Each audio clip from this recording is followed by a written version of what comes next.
ಹಾರುತ್ತ ಹೋಗೋಣ ನಾವು ಹಾರುತ್ತ ಹೋಗೋಣ, ಹಾರುತ್ತ ಹೋಗೋಣ ನಾವು ಹಾರುತ್ತ ಹೋಗೋಣ.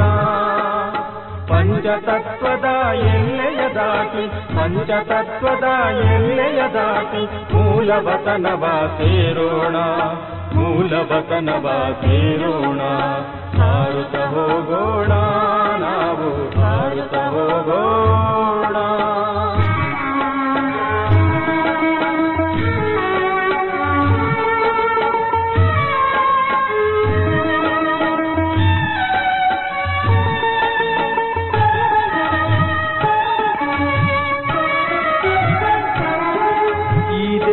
ಸ್ಮೃತಿ ಬಿಟ್ಟು ದೇಹದಾರಿಯ ಸ್ಮೃತಿ ಬಿಟ್ಟು, ಈ ದೇಹದ ಸ್ಮೃತಿ ಬಿಟ್ಟು ದೇಹದಾರಿಯ ಸ್ಮೃತಿ ಬಿಟ್ಟು, ಈ ಪತಿತ ಹಳೆಯದಾದ ಪ್ರಪಂಚದ ಸ್ಮೃತಿ ಬಿಟ್ಟು, ಈ ಪತಿತ ಹಳೆಯದಾದ ಪ್ರಪಂಚದ ಸ್ಮೃತಿ ಬಿಟ್ಟು, ದೂರ ದೂರದ ಗಗನವ ದಾಟಿ ಎತ್ತರೆತ್ತರಕ್ಕೆ ಹಾರೋಣ, ದೂರ ದೂರದ ಗಗನವ ದಾಟಿ ಎತ್ತರೆತ್ತರಕ್ಕೆ ಹಾರೋಣ.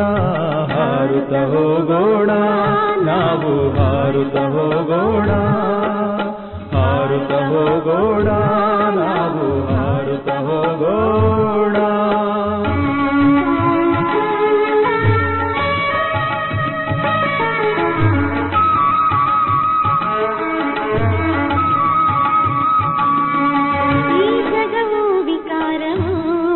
ನಮಗೇನು ಬೇಕಿಲ್ಲ ಇದರಿಂದ, ಈ ಜಗವು ವಿಕಾರವು ನಮಗೇನು ಬೇಕಿಲ್ಲ ಇದರಿಂದ. ಆವತನವೇ ನಮಗಿರಲು ನಾವಿರಬೇಕಲ್ಲಿ ಸದಾ, ಆವತನವೇ ನಮಗಿರಲು ನಾವಿರಬೇಕಲ್ಲಿ ಸದಾ. ನಾವು ಜ್ಞಾನದಿಂದ ಕೂಡಿ ಆ ನಗರಕ್ಕೆ ಹೋಗೋಣ, ನಾವು ಜ್ಞಾನದಿಂದ ಕೂಡಿ ಆ ನಗರಕ್ಕೆ ಹೋಗೋಣ, ಆ ನಗರಕ್ಕೆ ಹೋಗೋಣ. ಹಾರುತ್ತ ಹೋಗೋಣ ನಾವು ಹಾರುತ್ತ ಹೋಗೋಣ, ಹಾರುತ್ತ ಹೋಗೋಣ ನಾವು ಹಾರುತ್ತ ಹೋಗೋಣ.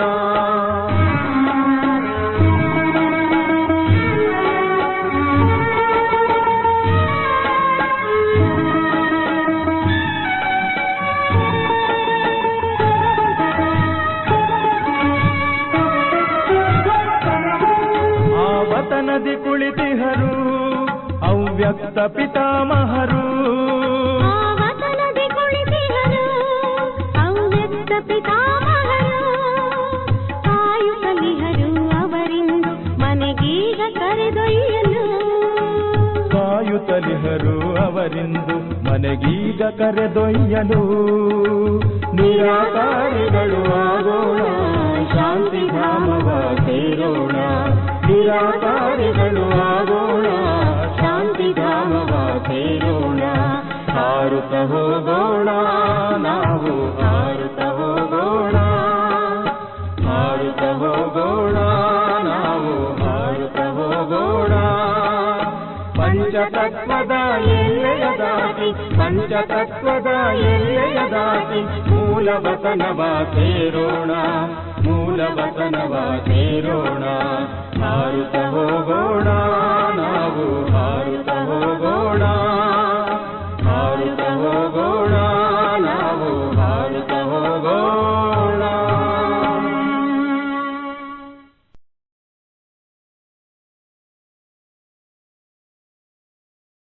ಓಂ ಶಾಂತಿ. ಇಂದಿನ ದಿನಾಂಕ 1/7/2025. ಪ್ರಾರ್ಥ ಮುರುಳಿ ಬಾಪ್ತಾದ ಮಧುಬನ. ಮಧುರ ಮಕ್ಕಳೇ, ನಿಮ್ಮ ಬುದ್ಧಿಯಲ್ಲಿ ಈಗ ಇಡೀ ಜ್ಞಾನದ ಸಾರವಿದೆ. ಆದ್ದರಿಂದ ನಿಮಗೆ ಚಿತ್ರಗಳ ಅವಶ್ಯಕತೆಯೂ ಇಲ್ಲ. ನೀವು ತಂದೆಯನ್ನು ನೆನಪು ಮಾಡಿ ಮತ್ತು ಅನ್ಯರಿಂದಲೂ ಮಾಡಿಸಿ. ಪ್ರಶ್ನೆ: ಅಂತಿಮ ಸಮಯದಲ್ಲಿ ನೀವು ಮಕ್ಕಳ ಬುದ್ಧಿಯಲ್ಲಿ ಯಾವ ಜ್ಞಾನವಿರುವುದು? ಉತ್ತರ: ಆ ಸಮಯದಲ್ಲಿ ಇದೇ ಬುದ್ಧಿಯಲ್ಲಿರುತ್ತದೆ. ನಾವೀಗ ಹಿಂತಿರುಗಿ ಮನೆಗೆ ಹೋಗುತ್ತೇವೆ. ಮತ್ತೆ ಅಲ್ಲಿಂದ ಚಕ್ರದಲ್ಲಿ ಬರುತ್ತೇವೆ. ನಿಧಾನವಾಗಿ ಏಣಿಯನ್ನಿಳಿಯುತ್ತೇವೆ. ನಂತರ ಮತ್ತೆ ಏರುವ ಕಲೆಯಲ್ಲಿ ಕರೆದುಕೊಂಡು ಹೋಗಲು ತಂದೆಯು ಬರುತ್ತಾರೆ. ನೀವೀಗ ತಿಳಿದುಕೊಂಡಿದ್ದೀರಿ. ಮೊದಲು ನಾವು ಸೂರ್ಯವಂಶೀಯರಾಗಿದ್ದೆವು, ನಂತರ ಚಂದ್ರವಂಶೀಯರಾದೆವು. ಇದರಲ್ಲಿ ಚಿತ್ರಗಳ ಅವಶ್ಯಕತೆ ಇಲ್ಲ. ಓಂ ಶಾಂತಿ. ಮಕ್ಕಳು ಆತ್ಮ ಅಭಿಮಾನಿಯಾಗಿ ಕುಳಿತಿದ್ದೀರಾ. 84 ಜನ್ಮಗಳ ಚಕ್ರದ ಜ್ಞಾನವು ಬುದ್ಧಿಯಲ್ಲಿದೆ, ಅರ್ಥಾತ್ ತಮ್ಮ ವಿಭಿನ್ನ ಜನ್ಮಗಳ ಜ್ಞಾನವಿದೆ. ವಿರಾಟ ರೂಪದ ಚಿತ್ರವಿದೆಯಲ್ಲವೇ? ಹೇಗೆ ನಾವು 84 ಜನ್ಮಗಳನ್ನು ತೆಗೆದುಕೊಳ್ಳುತ್ತೇವೆ? ಮೂಲವತನದಿಂದ ಮೊಟ್ಟ ಮೊದಲು ದೇವಿ ದೇವತಾ ಧರ್ಮದಲ್ಲಿ ಬರುತ್ತೇವೆ ಎಂಬುದರ ಜ್ಞಾನವೂ ಸಹ ನಿಮ್ಮಲ್ಲಿದೆ. ಇದರಲ್ಲಿ ಚಿತ್ರದ ಯಾವುದೇ ಅವಶ್ಯಕತೆ ಇಲ್ಲ. ನಾವು ಯಾವುದೇ ಚಿತ್ರವನ್ನು ನೆನಪು ಮಾಡಬೇಕಾಗಿಲ್ಲ. ಅಂತಿಮದಲ್ಲಿ ಕೇವಲ ಇದೇ ನೆನಪಿರುವುದು. ನಾವು ಆತ್ಮರಾಗಿದ್ದೆವು, ಮೂಲವತನದ ನಿವಾಸಿಗಳಾಗಿದ್ದೇವೆ. ಇಲ್ಲಿ ನಿಮ್ಮ ಪಾತ್ರವಿದೆ, ಇದನ್ನು ಮರೆಯಬಾರದು. ಇವು ಮನುಷ್ಯ ಸೃಷ್ಟಿ ಚಕ್ರದ ಮಾತುಗಳೇ ಆಗಿವೆ ಮತ್ತು ಬಹಳ ಸರಳವಾಗಿದೆ. ಇದರಲ್ಲಿ ಚಿತ್ರಗಳ ಅವಶ್ಯಕತೆಯೇ ಇಲ್ಲ, ಏಕೆಂದರೆ ಈ ಚಿತ್ರಗಳೆಲ್ಲವೂ ಭಕ್ತಿ ಮಾರ್ಗದ ವಸ್ತುಗಳಾಗಿವೆ. ಜ್ಞಾನ ಮಾರ್ಗದಲ್ಲಂತೂ ವಿದ್ಯೆ ಇದೆ. ವಿದ್ಯಾಭ್ಯಾಸದಲ್ಲಿ ಚಿತ್ರಗಳ ಅವಶ್ಯಕತೆ ಇಲ್ಲ. ಈ ಚಿತ್ರಗಳನ್ನು ಕೇವಲ ತಿದ್ದುಪಡಿ ಮಾಡಲಾಗಿದೆ.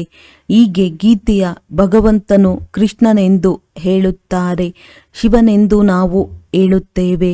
ಇದು ಸಹ ಬುದ್ಧಿಯಿಂದ ತಿಳಿದುಕೊಳ್ಳುವ ಮಾತುಗಳಾಗಿವೆ. ಬುದ್ಧಿಯಲ್ಲಿ ಈ ಜ್ಞಾನವಿರುತ್ತದೆ. ನಾವು 84 ಜನ್ಮಗಳ ಚಕ್ರವನ್ನು ಸುತ್ತಿದ್ದೇವೆ. ನಾವೇ ಪವಿತ್ರರಾಗಬೇಕಾಗಿದೆ. ಪವಿತ್ರರಾಗಿ ನಂತರ ಹೊಸದಾಗಿ ಚಕ್ರವನ್ನು ಸುತ್ತಲಾರಂಭಿಸುತ್ತೇವೆ. ಇದು ಜ್ಞಾನದ ಸಾರವಾಗಿದೆ. ಇದನ್ನು ಬುದ್ಧಿಯಲ್ಲಿಡಬೇಕಾಗಿದೆ. ಹೇಗೆ ತಂದೆಯ ಬುದ್ಧಿಯಲ್ಲಿ ವಿಶ್ವದ ಚರಿತ್ರೆ, ಭೂಗೋಳ ಹಾಗೂ 84 ಜನ್ಮಗಳ ಚಕ್ರವು ಹೇಗೆ ಸುತ್ತುತ್ತದೆ ಎಂಬುದೆಲ್ಲವೂ ಇದೆಯೋ ಹಾಗೆಯೇ ನಿಮ್ಮ ಬುದ್ಧಿಯಲ್ಲಿಯೂ ಇದೆ.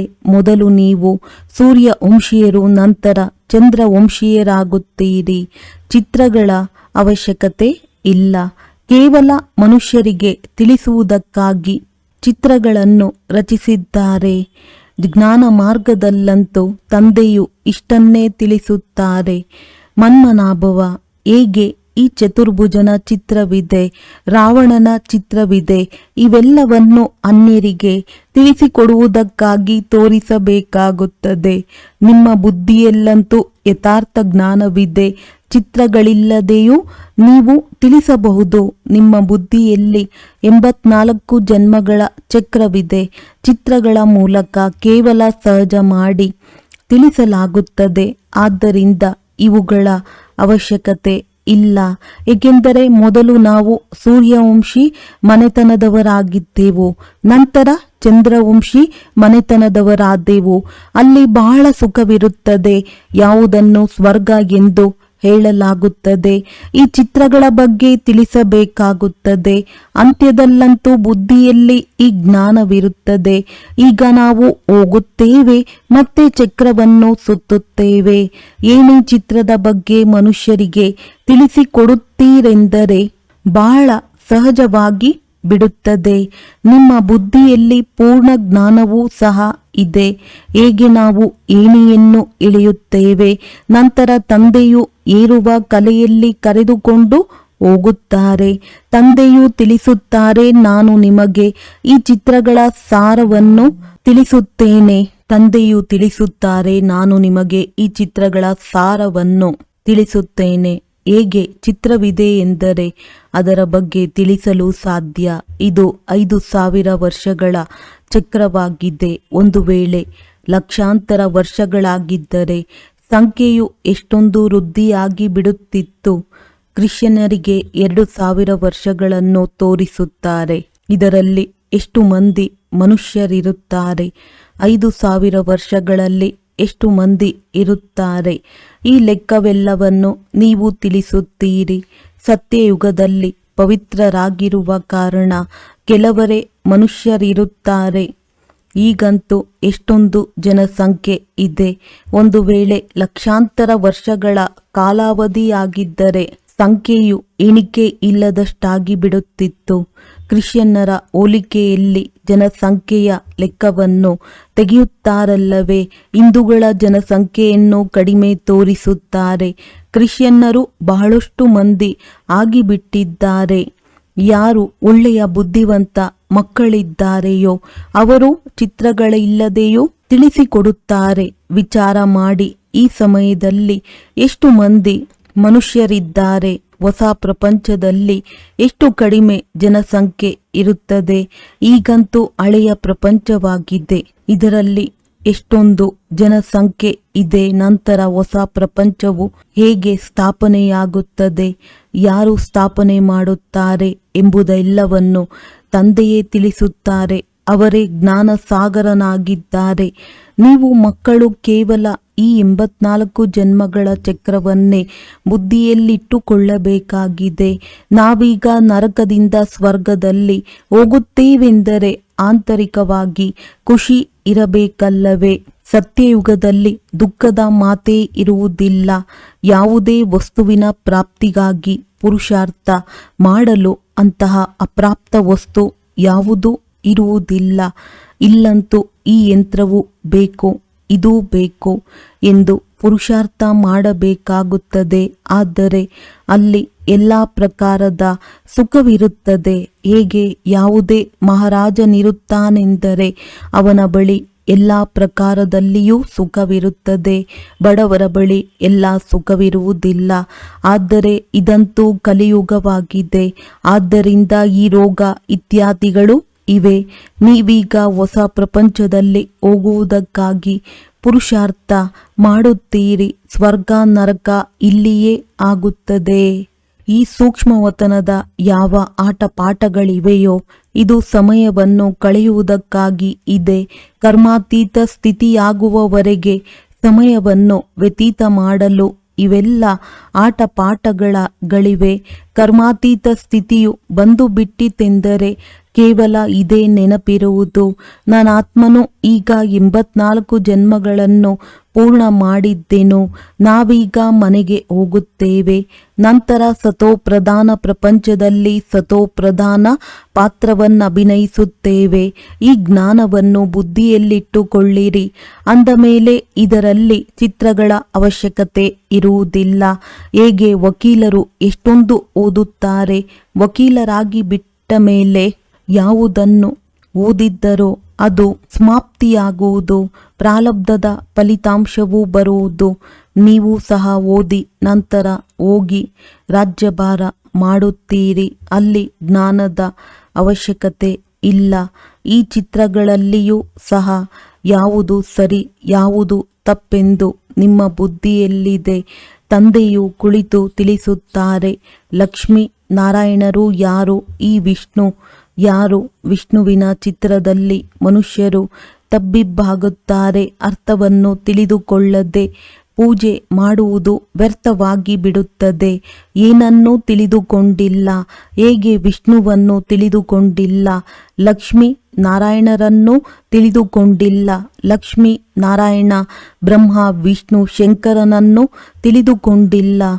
ಬ್ರಹ್ಮನಂತೂ ಇಲ್ಲಿದ್ದಾರೆ. ಇವರು ಪವಿತ್ರರಾಗಿ ಶರೀರವನ್ನು ಬಿಟ್ಟು ಹೋಗುತ್ತಾರೆ. ಈ ಹಳೆಯ ಪ್ರಪಂಚದಿಂದ ವೈರಾಗ್ಯವಿದೆ. ಇಲ್ಲಿಯ ಕರ್ಮ ಬಂಧನವು ದುಃಖ ಕೊಡುವಂಥದ್ದಾಗಿದೆ. ಈಗ ತಂದೆಯು ತಿಳಿಸುತ್ತಾರೆ, ಮಕ್ಕಳೇ ತಮ್ಮ ಮನೆಗೆ ನಡೆಯಿರಿ. ಅಲ್ಲಿ ದುಃಖದ ಹೆಸರು ಗುರುತು ಇರುವುದಿಲ್ಲ. ಮೊದಲು ನೀವು ತಮ್ಮ ಮನೆಯಲ್ಲಿದ್ದೀರಿ, ನಂತರ ರಾಜಧಾನಿಯಲ್ಲಿ ಬಂದಿರಿ. ಈಗ ತಂದೆಯು ಪಾವನರನ್ನಾಗಿ ಮಾಡಲು ಪುನಃ ಬಂದಿದ್ದಾರೆ. ಈ ಸಮಯದಲ್ಲಿ ಮನುಷ್ಯರ ಆಹಾರ ಪಾನೀಯಗಳೆಲ್ಲವೂ ಎಷ್ಟೊಂದು ಕೊಳಕಾಗಿದೆ. ಎಂತೆಂತಹ ಪದಾರ್ಥಗಳನ್ನು ಸೇವಿಸುತ್ತಿರುತ್ತಾರೆ. ಅಲ್ಲಿ ದೇವತೆಗಳು ಇಂತಹ ಕೊಳಕು ಪದಾರ್ಥಗಳನ್ನು ತಿನ್ನುವುದಿಲ್ಲ. ಭಕ್ತಿ ಮಾರ್ಗವು ನೋಡಿ ಹೇಗಿದೆ? ಮನುಷ್ಯರನ್ನು ಬಲಿ ಕೊಡುತ್ತಾರೆ.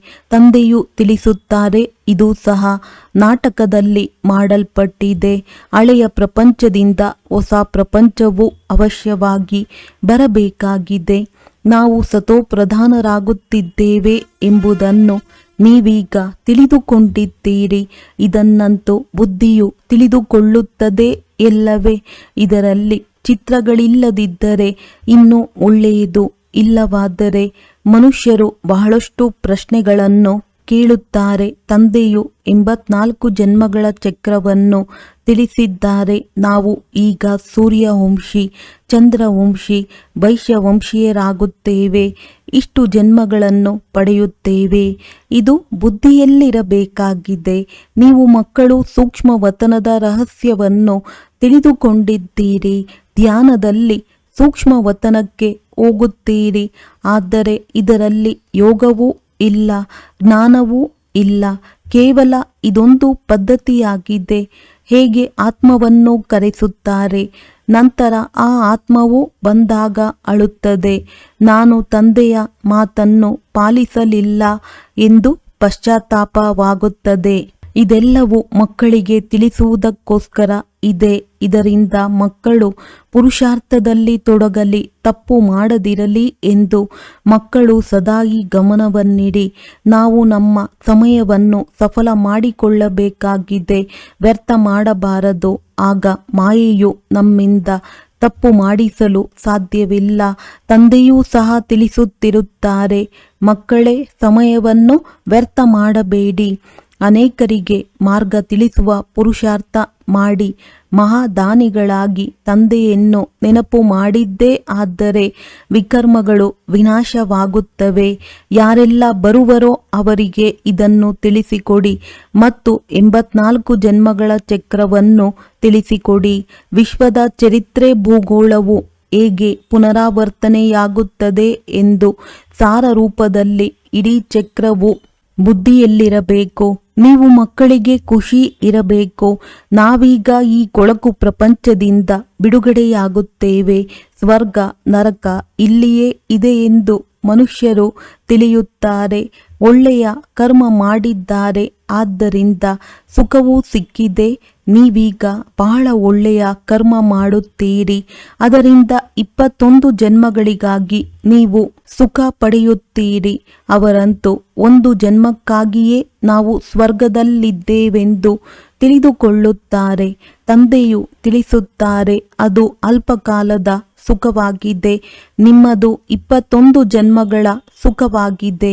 ಇದಕ್ಕಾಗಿಯೇ ತಂದೆಯು ತಿಳಿಸುತ್ತಾರೆ, ಎಲ್ಲರಿಗೆ ಮಾರ್ಗವನ್ನು ತಿಳಿಸುತ್ತಾ ಹೋಗಿ. ತಂದೆಯ ಮಾತಿನಿಂದಲೇ ನಿರೋಗಿಗಳಾಗುತ್ತೀರಿ ಮತ್ತು ಸ್ವರ್ಗದ ಮಾಲೀಕರಾಗಿ ಬಿಡುತ್ತೀರಿ. ಸ್ವರ್ಗದಲ್ಲಿ ರಾಜ್ಯ ಭಾಗ್ಯವಿದೆ, ಅದನ್ನು ನೆನಪು ಮಾಡಿ. ನಿಮಗೆ ರಾಜಧಾನಿ ಇತ್ತು, ಈಗಿಲ್ಲ. ಇದು ಭಾರತದ ಮಾತಾಗಿದೆ. ಉಳಿದೆಲ್ಲವೂ ಶಾಖೆಗಳಾಗಿವೆ. ಕೊನೆಯಲ್ಲಿ ಎಲ್ಲರೂ ಹೊರಟು ಹೋಗುತ್ತಾರೆ. ನಂತರ ನಾವು ಹೊಸ ಪ್ರಪಂಚದಲ್ಲಿ ಹೋಗುತ್ತೇವೆ. ಇದನ್ನು ತಿಳಿಸಿಕೊಡುವುದರಲ್ಲಿ ಚಿತ್ರಗಳ ಅವಶ್ಯಕತೆ ಇಲ್ಲ. ಈ ಮೂಲವತನ, ಸೂಕ್ಷ್ಮವತನವನ್ನು ಕೇವಲ ತಿಳಿಸುವುದಕ್ಕಾಗಿ ತೋರಿಸುತ್ತಾರೆ. ಉಳಿದೆಲ್ಲ ಚಿತ್ರಗಳನ್ನು ಭಕ್ತಿ ಮಾರ್ಗದವರು ರಚಿಸಿದ್ದಾರೆ. ಆದ್ದರಿಂದ ನಾವು ಅದನ್ನು ಪುನಃ ತಿದ್ದುಪಡಿ ಮಾಡಿಸಬೇಕಾಗುತ್ತದೆ. ಇಲ್ಲದಿದ್ದರೆ ನೀವು ನಾಸ್ತಿಕರೆಂದು ಹೇಳುತ್ತಾರೆ. ಆದ್ದರಿಂದಲೇ ಅದೇ ಚಿತ್ರಗಳನ್ನು ಸರಿಪಡಿಸಲಾಗಿದೆ. ಬ್ರಹ್ಮನ ಮೂಲಕ ಸ್ಥಾಪನೆ, ಶಂಕರನ ಮೂಲಕ ವಿನಾಶ. ವಾಸ್ತವದಲ್ಲಿ ಇದು ಸಹ ನಾಟಕದಲ್ಲಿ ನಿಗದಿಯಾಗಿದೆ. ಯಾರೇನೂ ಮಾಡುವುದಿಲ್ಲ. ವಿಜ್ಞಾನಿಗಳು ಸಹ ತಮ್ಮ ಬುದ್ಧಿಶಕ್ತಿಯಿಂದ ಇವೆಲ್ಲವನ್ನು ತಯಾರಿಸುತ್ತಾರೆ. ಬಾಂಬುಗಳನ್ನು ತಯಾರು ಮಾಡಬೇಡಿ ಎಂದು ಯಾರು ಎಷ್ಟಾದರೂ ಹೇಳಲಿ, ಆದರೆ ಯಾರ ಬಳಿ ಬಹಳಷ್ಟಿದೆಯೋ ಅದನ್ನು ಸಮುದ್ರದಲ್ಲಿ ಹಾಕಿದಾಗ ಅನ್ಯರು ತಯಾರು ಮಾಡುವುದಿಲ್ಲ. ಅವರು ಇಟ್ಟುಕೊಂಡಿದ್ದರೆ ಅವಶ್ಯವಾಗಿ ಅನ್ಯರು ತಯಾರು ಮಾಡುತ್ತಾರೆ. ಈಗ ನೀವು ಮಕ್ಕಳಿಗೆ ತಿಳಿದಿದೆ, ಸೃಷ್ಟಿಯ ವಿನಾಶವಂತೂ ಅವಶ್ಯವಾಗಿ ಆಗಲೇಬೇಕಾಗಿದೆ. ಯುದ್ಧವೂ ಆಗುವುದಿದೆ. ವಿನಾಶವಾದ ನಂತರ ನೀವು ತಮ್ಮ ರಾಜ್ಯವನ್ನು ಪಡೆಯುತ್ತೀರಿ. ಈಗ ತಂದೆಯು ತಿಳಿಸುತ್ತಾರೆ, ಮಕ್ಕಳೇ, ಎಲ್ಲರ ಕಲ್ಯಾಣಕಾರಿಗಳಾಗಿ ಮಕ್ಕಳು ತಮ್ಮ ಶ್ರೇಷ್ಠ ಅದೃಷ್ಟವನ್ನು ರೂಪಿಸಿಕೊಳ್ಳಲು ತಂದೆಯು ಶ್ರೀಮತ ಕೊಡುತ್ತಾರೆ. ಮಧುರ ಮಕ್ಕಳೇ, ತಮ್ಮ ಸರ್ವಸ್ವವನ್ನು ಮಾಲೀಕನ ಹೆಸರಿನಲ್ಲಿ ಸಫಲ ಮಾಡಿಕೊಳ್ಳಿ. ಅಂತಿಮದಲ್ಲಿ ಕೆಲವರದ್ದು ಮಣ್ಣು ಪಾಲಾಗುವುದು, ಕೆಲವರದ್ದು ರಾಜರು ತಿನ್ನುವರು. ಮಾಲೀಕನು ತಂದೆ ಸ್ವಯಂ ತಿಳಿಸುವರು. ಮಕ್ಕಳೇ, ಇದರಲ್ಲಿ ಖರ್ಚು ಮಾಡಿ ಆತ್ಮಿಕ ಆಸ್ಪತ್ರೆಯನ್ನು ತೆರೆಯಿರಿ. ಇದರಿಂದ ಅನೇಕರ ಕಲ್ಯಾಣವಾಗುವುದು. ನೀವು ತಂದೆಯ ಹೆಸರಿನಲ್ಲಿ ಖರ್ಚು ಮಾಡುತ್ತೀರೆಂದರೆ ಇದರ ಪ್ರತಿಫಲವು ನಿಮಗೆ 21 ಜನ್ಮಗಳಿಗಾಗಿ ಸಿಗುತ್ತದೆ. ಈ ಪ್ರಪಂಚವೇ ಸಮಾಪ್ತಿಯಾಗಲಿದೆ. ಆದ್ದರಿಂದ ಎಷ್ಟು ಸಾಧ್ಯವೋ ಅಷ್ಟು ಮಾಲೀಕನ ಹೆಸರಿನಲ್ಲಿ ಸಫಲ ಮಾಡಿಕೊಳ್ಳಿ. ಮಾಲೀಕನು ಶಿವ ತಂದೆಯಾಗಿದ್ದಾರಲ್ಲವೇ? ಭಕ್ತಿ ಮಾರ್ಗದಲ್ಲಿಯೂ ಅವರ ಹೆಸರಿನ ಮೇಲೆ ದಾನ ಪುಣ್ಯ ಮಾಡುತ್ತಿದ್ದರು. ಈಗಂತೂ ಡೈರೆಕ್ಟ್ ಆಗಿದೆ. ಮಾಲೀಕ ತಂದೆಯ ಹೆಸರಿನಲ್ಲಿ ದೊಡ್ಡ ದೊಡ್ಡ ವಿಶ್ವವಿದ್ಯಾಲಯಗಳನ್ನು ತೆರೆಯುತ್ತಾ ಹೋಗಿ. ಇದರಿಂದ ಅನೇಕರ ಕಲ್ಯಾಣವಾಗುವುದು. 21 ಜನ್ಮಗಳಿಗಾಗಿ ರಾಜ್ಯ ಭಾಗ್ಯವನ್ನು ಪಡೆಯುತ್ತೀರಿ. ಇಲ್ಲದಿದ್ದರೆ ಈ ಹಣ, ಅಂತಸ್ತು ಎಲ್ಲವೂ ಸಮಾಪ್ತಿಯಾಗಿ ಬಿಡುತ್ತದೆ. ಭಕ್ತಿ ಮಾರ್ಗದಲ್ಲಿ ಸಮಾಪ್ತಿಯಾಗುವುದಿಲ್ಲ. ಈಗಂತೂ ಸಮಾಪ್ತಿಯಾಗುವುದಿದೆ. ನೀವೀಗ ಎಷ್ಟಾದರೂ ಖರ್ಚು ಮಾಡಿ ಪ್ರತಿಫಲವೂ ಸಿಗುವುದು. ತಂದೆಯ ಹೆಸರಿನಲ್ಲಿ ಎಲ್ಲರ ಕಲ್ಯಾಣ ಮಾಡಿ ಅದರಿಂದ 21 ಜನ್ಮಗಳ ಆಸ್ತಿಯು ಸಿಗುವುದು. ತಂದೆಯು ಎಷ್ಟು ಚೆನ್ನಾಗಿ ತಿಳಿಸಿಕೊಡುತ್ತಾರೆ. ಯಾರ ಅದೃಷ್ಟದಲ್ಲಿದೆಯೋ ಅವರು ಈಶ್ವರಾರ್ಥವಾಗಿ ಖರ್ಚು ಮಾಡುತ್ತಿರುತ್ತಾರೆ. ತಮ್ಮ ಗೃಹಸ್ಥವನ್ನು ಸಂಭಾಲನೆ ಮಾಡಬೇಕಾಗಿದೆ. ಇವರ ಬ್ರಹ್ಮ ಪಾತ್ರವೇ ಹೀಗಿತ್ತು. ಒಮ್ಮೆಲೆ ನಶೆ ಏರಿಬಿಟ್ಟಿತು. ತಂದೆಯು ರಾಜ್ಯಭಾಗ್ಯವನ್ನೇ ಕೊಡುತ್ತಾರೆಂದರೆ ಇದೆಲ್ಲವೂ ಗುಲಾಮಿತನವಾಗಿದೆ. ಇದನ್ನೇನು ಮಾಡುವುದು ಎಂದು ಅರ್ಥವಾಯಿತು. ನೀವೆಲ್ಲರೂ ರಾಜ್ಯಭಾಗ್ಯವನ್ನು ಪಡೆಯಲು ಕುಳಿತಿದ್ದೀರಿ. ಅಂದ ಮೇಲೆ ಇವರನ್ನು ಫಾಲೋ ಮಾಡಿ. ನಿಮಗೆ ತಿಳಿದಿದೆ ಇವರು ಹೇಗೆ ಎಲ್ಲವನ್ನೂ ತ್ಯಜಿಸಿಬಿಟ್ಟರು. ನಶೆ ಏರಿಬಿಟ್ಟಿತು. ಓಹೋ, ರಾಜ್ಯಭಾಗ್ಯವು ಸಿಗುತ್ತದೆ. ಅಲೀಫನಿಗೆ ಅಲ್ಲಾ ಸಿಕ್ಕಿದರು. ಆಗ ಭಾಗಿದಾರರಿಗೂ ರಾಜ್ಯಭಾಗ್ಯವನ್ನು ಕೊಟ್ಟರು. ಹಾಗೆ ನೋಡಿದರೆ ಇವರಿಗೆ ಏನೂ ಕಡಿಮೆ ಇರಲಿಲ್ಲ. ರಾಜನಂತಿದ್ದರು. ಒಳ್ಳೆಯ ವ್ಯಾಪಾರವಿತ್ತು. ಈಗ ನಿಮಗೆ ಈ ರಾಜ್ಯಭಾಗ್ಯವು ಸಿಗುತ್ತಿದೆ. ಇದರಿಂದ ಅನ್ಯರ ಕಲ್ಯಾಣವಾಗಲಿದೆ. ಮೊದಲು ಆರಂಭದಲ್ಲಿ ಬಟ್ಟಿ ಮಾಡಿದಾಗ ಅದರಲ್ಲಿ ಕೆಲವರು ಪಕ್ಕಾ ತಯಾರಾದರು, ಕೆಲವರು ಕಚ್ಚಾ ಆಗಿಯೇ ಉಳಿದುಕೊಂಡರು. ಸರ್ಕಾರವೂ ಸಹ ನೋಟುಗಳನ್ನು ತಯಾರು ಮಾಡುತ್ತದೆ. ಸರಿಯಾಗಿ ತಯಾರಾಗಲಿಲ್ಲವೆಂದರೂ ಸರ್ಕಾರವು ಅದನ್ನು ಸುಟ್ಟು ಹಾಕಬೇಕಾಗುತ್ತದೆ. ಮೊದಲಂತೂ ಬೆಳ್ಳಿಯ ನಾಣ್ಯಗಳು ಚಲಾವಣೆಯಲ್ಲಿತ್ತು. ಚಿನ್ನ ಬೆಳ್ಳಿಯು ಬಹಳ ಹೇರಳವಾಗಿತ್ತು. ಈಗಂತೂ ಏನಾಗಿದೆ? ಕೆಲವರದ್ದನ್ನು ರಾಜರು ತಿಂದು ಬಿಡುತ್ತಾರೆ, ಕೆಲವರದ್ದನ್ನು ಕಳ್ಳರು ಕದಿಯುತ್ತಾರೆ. ಎಷ್ಟೊಂದು ಕಳ್ಳತನಗಳಾಗುತ್ತವೆ. ಬರಗಾಲವೂ ಬರುತ್ತದೆ. ಇದು ರಾವಣ ರಾಜ್ಯವಾಗಿದೆ. ಸತ್ಯಯುಗಕ್ಕೆ ರಾಮರಾಜ್ಯವೆಂದು ಹೇಳಲಾಗುತ್ತದೆ. ತಂದೆಯು ತಿಳಿಸುತ್ತಾರೆ, ನಿಮ್ಮನ್ನು ಇಷ್ಟು ಶ್ರೇಷ್ಠರನ್ನಾಗಿ ಮಾಡಿದ್ದೆನು, ಮತ್ತೆ ನೀವು ಹೇಗೆ ಕಂಗಾಲರಾದಿರಿ? ಈಗ ನೀವು ಮಕ್ಕಳಿಗೆ ಎಷ್ಟೊಂದು ಜ್ಞಾನವು ಸಿಗುತ್ತಿದೆ ಅಂದಾಗ ಎಷ್ಟೊಂದು ಖುಷಿ ಇರಬೇಕು. ದಿನ ಪ್ರತಿದಿನ ಖುಷಿಯು ಹೆಚ್ಚುತ್ತಾ ಹೋಗುವುದು. ಯಾತ್ರೆಯಲ್ಲಿ ಎಷ್ಟು ಸಮೀಪ ಹೋಗುತ್ತೀರೋ ಅಷ್ಟು ಖುಷಿ ಇರುವುದು ನಿಮಗೆ ತಿಳಿದಿದೆ. ಶಾಂತಿಧಾಮ ಸುಖಧಾಮವು ಸನ್ಮುಖದಲ್ಲಿ ನಿಂತಿದೆ. ವೈಕುಂಠದ ವೃಕ್ಷವು ಕಂಡು ಬರುತ್ತಿದೆ. ಈಗ ನಾವು ಓದೆವೆಂದರೆ ಓದೆವು, ಒಳ್ಳೆಯದು. ಮಧುರಾತಿ ಮಧುರ ಅಗಲಿ ಮರಳಿ ಸಿಕ್ಕಿರುವ ಮಕ್ಕಳ ಪ್ರತಿ ಮಾತ್ಪಿತಾ ಬಾಪ್ ದಾದಾರವರ ನೆನಪು, ಪ್ರೀತಿ ಹಾಗೂ ಸುಪ್ರಭಾತ. ಆತ್ಮೀಯ ಮಕ್ಕಳಿಗೆ ಆತ್ಮೀಯ ತಂದೆಯ ನಮಸ್ತೆ. ಧಾರಣೆಗಾಗಿ ಮುಖ್ಯ ಸಾರ: ತಮ್ಮ ಸಮಯವನ್ನು ಸಫಲ ಮಾಡಿಕೊಳ್ಳಲು ಗಮನವನ್ನಿಡಬೇಕಾಗಿದೆ. ಮಾಯೆಯು ತಪ್ಪು ಮಾಡಿಸದಿರಲಿ. ಇದಕ್ಕಾಗಿ ಮಹಾದಾನಿಗಳಾಗಿ ಅನೇಕರಿಗೆ ಮಾರ್ಗ ತಿಳಿಸುವುದರಲ್ಲಿ ತತ್ಪರರಾಗಿರಬೇಕಾಗಿದೆ. ತಮ್ಮ ಶ್ರೇಷ್ಠ ಅದೃಷ್ಟವನ್ನು ರೂಪಿಸಿಕೊಳ್ಳಲು ದಣಿಯ ಹೆಸರಿನಲ್ಲಿ ಎಲ್ಲವನ್ನೂ ಸಫಲ ಮಾಡಿಕೊಳ್ಳಬೇಕಾಗಿದೆ. ಈಶ್ವರೀಯ ವಿಶ್ವವಿದ್ಯಾಲಯವನ್ನು ತೆರೆಯಬೇಕು. ವರದಾನ: ಸರ್ವಶ್ರೇಷ್ಠ ತಂದೆಯನ್ನು ಪ್ರತ್ಯಕ್ಷಗೊಳಿಸುವ ಶುಭ ಮತ್ತು ಶ್ರೇಷ್ಠ ಕರ್ಮಧಾರಿ ಭವ. ಹೇಗೆ ಬಲಭುಜದಿಂದ ಸದಾ ಶುಭ ಮತ್ತು ಶ್ರೇಷ್ಠ ಕರ್ಮವನ್ನು ಮಾಡುತ್ತಾರೆ, ಹಾಗೆಯೇ ತಾವು ಬಲಭುಜಧಾರಿ ಮಕ್ಕಳು ಸದಾ ಶುಭ ಮತ್ತು ಶ್ರೇಷ್ಠ ಕರ್ಮಧಾರಿ ಆಗಿರಿ. ತಮ್ಮ ಪ್ರತಿ ಕರ್ಮವು ಶ್ರೇಷ್ಠಾತಿ ಶ್ರೇಷ್ಠ ತಂದೆಯನ್ನು ಪ್ರತ್ಯಕ್ಷ ಮಾಡುವಂಥದ್ದಾಗಿರಲಿ. ಏಕೆಂದರೆ ಕರ್ಮವೇ ಸಂಕಲ್ಪ ಅಥವಾ ಮಾತನ್ನು ಪ್ರತ್ಯಕ್ಷ ಪ್ರಮಾಣದ ರೂಪದಲ್ಲಿ ಸ್ಪಷ್ಟಪಡಿಸುವಂಥದ್ದಾಗಿದೆ. ಕರ್ಮವನ್ನು ಎಲ್ಲರೂ ನೋಡಬಹುದು, ಕರ್ಮದ ಮೂಲಕ ಅನುಭವ ಮಾಡಬಹುದು. ಆದ್ದರಿಂದ ಬಲೆ ಆತ್ಮಿಕ ದೃಷ್ಟಿಯ ಮೂಲಕ, ಬಲೆ ತಮ್ಮ ಖುಷಿಯ ಆತ್ಮೀಯತೆಯ ಚೆಹರೆಯ ಮೂಲಕ ತಂದೆಯನ್ನು ಪ್ರತ್ಯಕ್ಷಗೊಳಿಸಿರಿ. ಇದು ಸಹ ಕರ್ಮವೇ ಆಗಿದೆ. ಸ್ಲೋಗನ್: ಆತ್ಮೀಯತೆಯ ಅರ್ಥವಾಗಿದೆ. ನಯನಗಳಲ್ಲಿ ಪವಿತ್ರತೆಯ ಹೊಳಪು ಮತ್ತು ಮುಖದಲ್ಲಿ ಪವಿತ್ರತೆಯ ಮುಗುಳ್ನಗೆ ಇರಲಿ.